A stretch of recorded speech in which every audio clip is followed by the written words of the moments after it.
Hi, I'm Chris Walsh, CEO of Marijuana Business Daily, and you're listening to Professionally Cannabis. Where do they go, the smoke rings I blow each night? Oh, Hello, listener, and welcome back to the Professionally Cannabis Podcast. I'm Johnny Weiser, and with me, of course, is my co-host, Oscar Hausman. Oscar, how are you doing today? Well, Johnny, I'm doing pretty well today, actually. We're sort of limping out of lockdown, although maybe we'll have to crawl back in. And it does feel like things are, I don't know, improving. We're getting used to it. Honestly, hard to say. I do know that this might be the last remote session for us, as we've both agreed that with the right safety precautions in place, it would make sense for us to get back in the studio. So, I guess this is the end of an era. And an era that I'm happy to see the end of. And yes, something I'm really looking forward to. I'd say over the last few months, it's been wonderful speaking to you over the airwaves, but I would love to see your beautiful face in person. I feel like the only sight of Oscar that I've seen is through our animated headshots that we have for the Professionally Cannabis logo, which, albeit very flattering and make me look a lot thinner than I actually am in real life right now, it would be great to see you. So really stoked for that. I feel exactly the same. Although I wonder if I'll remember how to talk to people in the real world. Anyway, we'll let our listeners work out if we manage that next week. But shall we talk a bit about this week? Yes, absolutely. So for our last lockdown recorded pod, Oscar, do you want to tell our listeners who we had on the show? Well, our guest today had a fair-ranging journalistic career before becoming the head honcho at a publication that I'm sure all our listeners will be familiar with, Marijuana Business Daily. And our guest is the CEO and president, Chris Walsh. Yeah, it was great to speak with Chris, and being such a prominent publication in the cannabis space, and actually the first media type interview that we've had in a pod, he gave us a really interesting insight, a different perspective that I don't think we've had on Professionally Cannabis before. So without further ado, Oscar, shall we roll into the clip? Yes, let's roll. where do they go, the smoke rings Today's guest on Professionally Cannabis is the CEO and president of Marijuana Business Daily, Chris Walsh. He's had an extensive career spanning multiple journalistic publications and continents. He was at the New York Times, he was in Korea, but now he's settled upon cannabis. Welcome to the show, Chris. Chris, great to have you with us. And of course, as you know, as is customary on the Professionally Cannabis podcast, I have to ask, what led you to the plant? Personal experience was, like many people, at least in the U.S., I partook in some cannabis use in college, but then, got out of school and, was developing my professional career and moved away from it. And I did work in Korea. When I came back, I was a journalist and looking for something different, saw the state of mainstream media and saw this whole new industry cropping up here in the United States in certain areas around medical cannabis. And I thought it would be a very interesting path to pursue to help the people that were initially taking risks in this country to produce and supply medicine to patients who really needed it. And we saw a business need for them for information and networking connections. So that's what kind of led me on this path. With your decade of transition, especially watching businesses, do you have any thoughts about how the European marketplace is developing? Is it high on your agenda? It absolutely is. In fact, as a company, we've built an international presence in recent years. We have an analyst in Germany and a hemp reporter in Germany as well. We have an international editor in Canada, and they all cover the global cannabis industry. We've held events in Denmark and Bogota. So around the world, we've been really looking at this industry and helping chart its course and follow it. So yeah, I have some great perspective.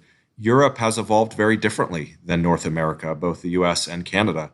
And to get to the point, the biggest highlights and the biggest differences is that in Europe, from the get-go, the medical cannabis industry has been looked at with what it should be looked at with through the lens of medicine. And in the US, it evolved very differently, where it was legal on a state basis for medical purposes, but in a lot of ways, it resembled more of the kind of adult use or recreational markets. There were no medical authorities involved, really, in many capacities. In Europe, you have countries that are approaching it from a healthcare standpoint. And so the industry has evolved a lot differently. It isn't as kind of focused on capitalism and money. It's focused very much on patient health and safety. And so as a result, the business side of it, which is what we focus on, isn't as developed or evolved, but it's starting with a much firmer base foundation. And so, again, a lot of the countries there, they've been legalizing it federally at the highest levels of government, which still hasn't happened in the US. And they are making sure that the healthcare system is involved. In some countries, they're covering it as part of insurance, health insurance. So it's moving on a different path, but it's still advancing in some key ways that we've seen in recent years. And I think the adoption and the public perception of it has moved along nicely on the medical side. Now, looking at the business side of things, of course, that is your bread and butter at MJBiz. What do you think that European and indeed countries across the world can learn from the North American journey, Canada's journey, and numerous states in the United States? Yeah, I think there's a lot to learn. A lot of it's what not to do. I can tell you that. I think not having kind of country level regulations around it has led to a lot of problems here. When it comes to testing, when it comes to, I guess, the trust in the product and how it's perceived overall. So I think a lot of the learnings on the business side are, that you can actually, as this grows and evolves, that the market is, if you support this cause and this movement and this industry, the potential is huge. And you see a lot of people in the US specifically who are truly using it for medical reasons, and they are actually finding real relief from this. This is a real beneficial medicine for a lot of people. And so you have a wide age range of people who are using it for medical purposes. And so when you look to Europe, I think the market is just getting started. And the potential on the business side in the medical arena is still huge.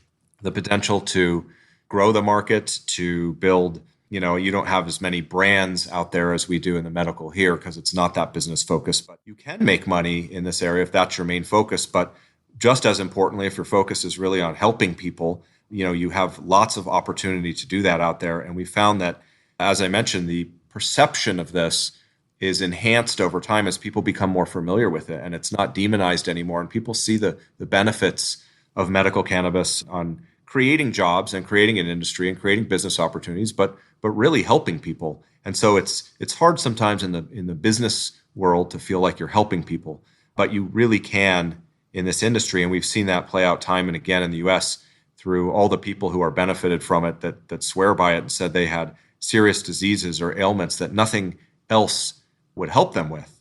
So I think those are some of the things that I've noticed along the way, is this isn't some kind of sham just to open the door for recreational marijuana legalization so adults can use it for whenever they want. There is real medical benefits behind it. Yes, and I think in a way, the huge industry that grew up in the US is kind of what gave Europe the confidence to say, okay, there'll be real people here, there'll be real capital, there will be some sort of pharmaceuticalization of this that can reach that gold standard, medical, consistent, and therefore easily prescribable end product. But I kind of want to move a little bit off the international now and talk to you as effectively a media leader, the biggest voice in cannabis in industry. I was wondering how many, and I want to phrase this correctly, I assume you have lots of people who would like to lobby you to have their opinion as the opinion of MJBiz Daily, or would like to be impacting your editorial line. How many different factions do you feel you as a media conglomerate have to placate in order to do your job well? That's an interesting question. So I think the reason we have become a leader in this field and have a lot of credibility with the industry is because from day one have always followed kind of traditional journalism ethics, that our journalism team is independent from whatever is going on with the rest of our business. It's not influenced by our sales team and our marketing team in terms of, hey, we've got this big potential contract. If you write about them in a positive manner, that's going to push this deal over the edge. We don't operate that way at all. And that's my background is journalism. I was a reporter and editor at mainstream newspapers, covering a variety of industries and businesses. And it's something I wholeheartedly believe in, and the co-founders Ann and Cassandra do too, is that it needs that independence from the industry, which ultimately benefits it, because every industry needs a watchdog. It needs organizations, media organizations that will tell the truth, that will shine the light on the problems as well as the things that are going well. We try and have that integrity in everything we do. And that in turn, benefits the industry. But to your question, yeah, I think because of that credibility that we have been able to build over the years that we take very seriously, I think there's a lot of value when we do write about or mention certain companies or put certain speakers on stage. So a lot of companies and individuals are lobbying to speak or to write guest columns or have them write about their companies. So in terms of number of factions, I don't know, it might be thousands. And as someone who has experience of being a journalist in both cannabis and outside of cannabis, when you look at how topics surrounding cannabis medicines, cannabis business are reported outside of cannabis publications like MJBiz and into sort of more mainstream media, what's your view on how the industry is portrayed and perceived in those sort of more mainstream media outlets on your side of the pond? Yeah, it's really changed in the decade that we've been doing this. When we first started, we saw the need for serious business journalism, news, market analysis that wasn't influenced by a particular company. So again, from day one, that's how we've proceeded. And that method is tried and true for a lot of industries, and this one didn't have it. So back then, and for many years at the beginning of our kind of life cycle, the mainstream media, whether it was in the US or Canada or Europe, weren't really paying attention to this industry. And if they were, they weren't taking it seriously. So in the US, you'd have a Wall Street Journal or New York Times write about something to do with this weird, crazy medical cannabis industry that had cropped up. And it always had, pot puns in the headlines and in the first couple sentences. And the writers and the editors were trying to be really creative and funny. And no one really took it seriously, even though there were real professionals with real businesses and real customers and real patients out there. And so that's what we saw in the past. And now it has changed a lot, thankfully, in just the past 2 or 3 years, where there are a lot of reporters who may not have cannabis as their only beat that they follow and write about, but they have it as one of several. And they realize now that this is a real, legit industry with potential and with concerns and with a lot of money being generated around it. So there is more serious journalism now in the US, and I believe from what I've seen in Europe as well, that they are taking it much more seriously. And that is a very good thing that helps legitimize this industry and bring it more into the mainstream. Well, there's definitely some way to go here. I remember reading an article talking about the hundreds of CBDs within the plant. We'll need to have an industry before we've got dedicated beat reporters, I think. Something that came up, not in the previous question, but a couple ago, was MJBizCon. Now, we haven't really touched upon it yet, but it's the biggest event in the calendar for a lot of people. Tens of thousands coming to Vegas, presumably not this year. So what does it feel like? Is that a pivot for you, or are you still a journalist at heart? And how do you wear both hats? Yeah, so along the way, the two co-founders hired me to launch this company, which at the time was, a media. It was basically a website covering the industry, and it was just me, building sources and writing and editing myself, and kind of establishing an understanding of the industry and of business needs, and then trying to address those through stories and market research, like our annual fact book, and in other ways. And so then we did start these business-to-business conferences back in 2012, and our first one had 400 business professionals. We always approach this professionally. So I was wearing a suit and tie. People wore sports jackets at a time when if you got, maybe a couple tie-dye shirts sprinkled in there, some sandals. And so we tried to bring a professional approach. And as we grew, the conference and trade show became a major part of what we did because it brought the whole industry together. And that's where you can meet people, establish connections, network, learn through the content, and do business deals.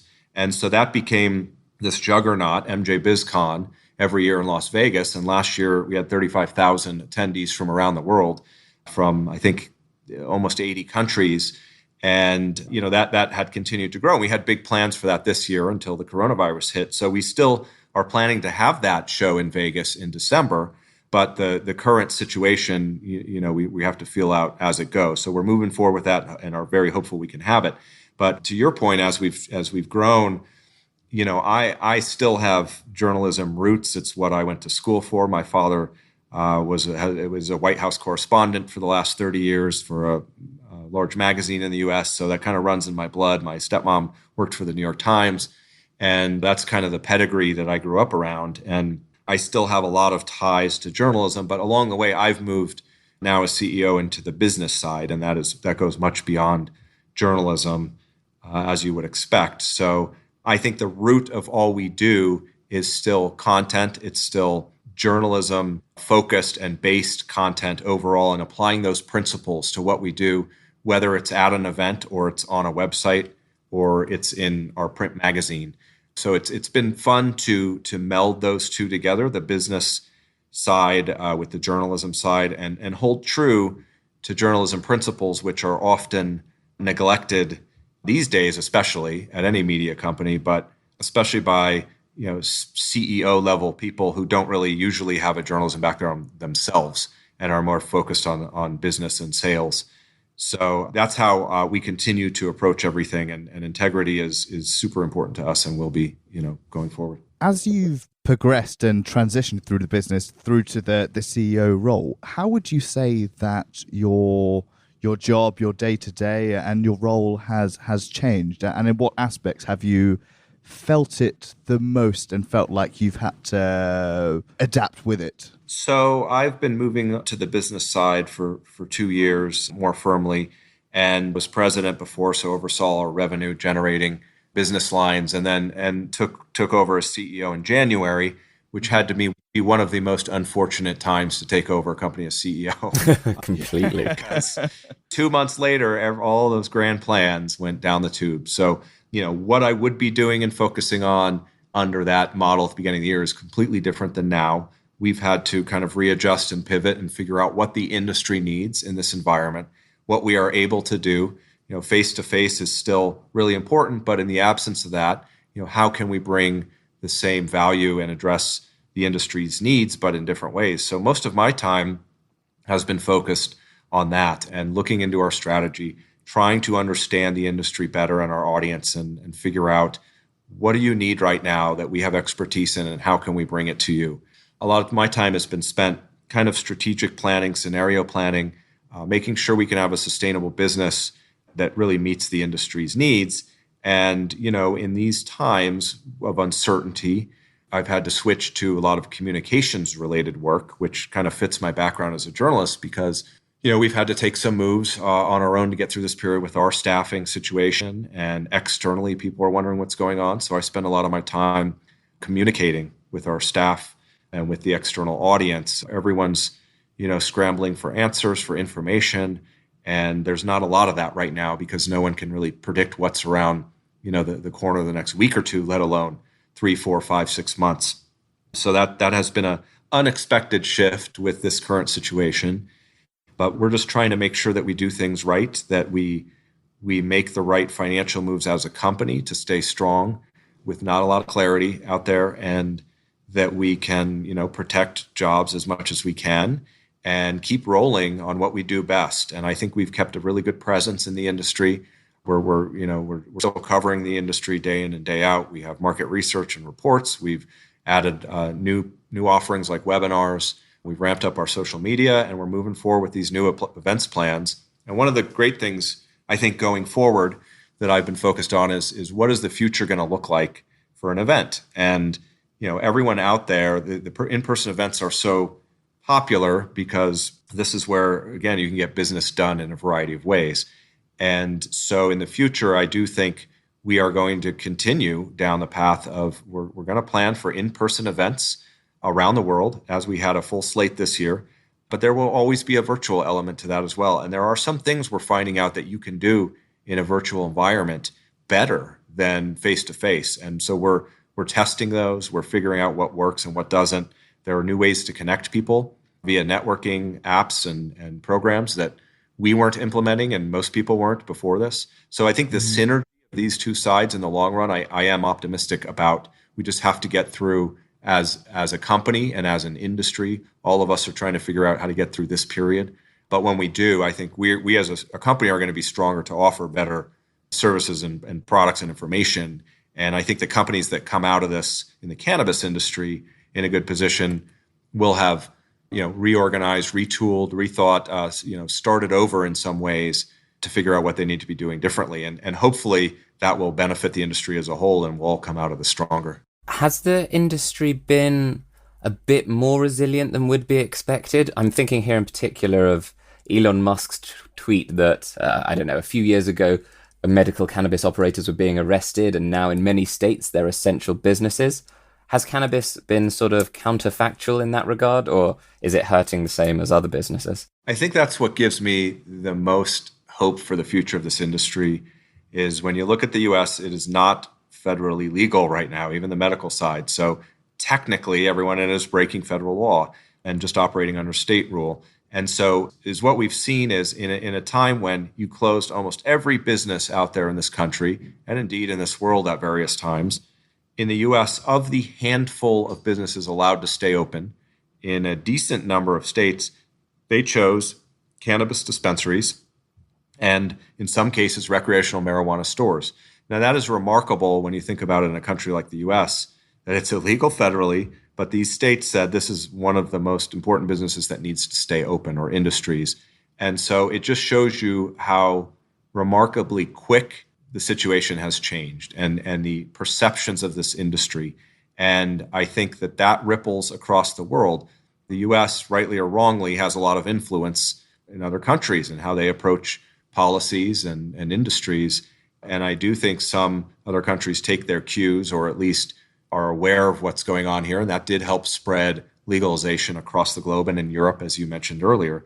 And so, I hope that not only in the US, but that approach ripples out across the globe and that this is considered, at least on the medical side, an essential business, for indefinitely going forward. Final question for you, Chris. A bit of a curveball. But do you think we're going to see a psychedelics business daily anytime soon? Magic mushrooms daily? We will see. That same kind of question, if someone asked me that in 2009, would there ever be a marijuana business daily? I would have likely said no and laughed, as would have most people. So you never know. So we'll see. I mean, it is a potential industry that's going to crop up there. I mean, there's a lot of things that need to happen for that to come to fruition, but it should be interesting to watch and should be taken seriously. Well, we look forward to seeing how things develop on that front. And for the meantime, what's left to say is, Chris, thanks so much for joining us on Professionally Cannabis. I had a great time. Thanks for having me on, and I'm happy to come back on again down the road. Where do they go? The smoke rings I blow each night. Well, listener, we hope you enjoyed that episode with Chris. And if you did, we'd love you to, if not already, subscribe, like, share the pod with a friend or colleague.